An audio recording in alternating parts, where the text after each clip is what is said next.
नाज़रीन, आप देख रहे हैं PN न्यूज़। मैं हूं आपके साथ आतिफा बलोच। नाज़रीन, खबर शामिल करते हैं सांगड़ से। असलम मरी, ब्यूरो चीफ, PN न्यूज़ की रिपोर्ट के मुताबिक खिदमत सब की, खिदमत रब की।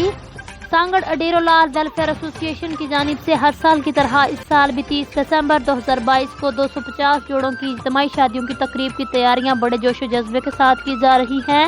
इस हवाले से बाबा राजकुमार की सरबराही में अहम इजलास मुनक़िब किया गया, जिसमें इंसानियत के नाते काम करने वाले सरबराहों ने शिरकत की, जिसमें दीवान हरि किशन, दीवान जोबचंद, तेलाराम, चीतन कुमार, प्रकाश एतन कुमार ने बात करते हुए कहा कि हम रब के शुक्रगुजार हैं कि हमें मालिक ने खिदमत करने का मौका दिया, और हम ऐलान करते हैं कि अगर किसी गरीब शख्स की बेटी की शादी की गुंजाइश नहीं है तो वो हमसे रब्ता करे, चाहे वो किसी भी मजहब से ताल्लुक़ रखता हो।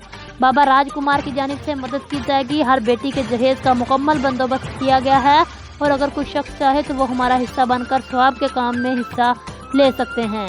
हम फ़कत इंसानियत के नाते काम करते हैं। जी नाज़रीन, मज़ीद किसी भी खबर और उसकी अपडेट के लिए आप देखते रहिए PN न्यूज़।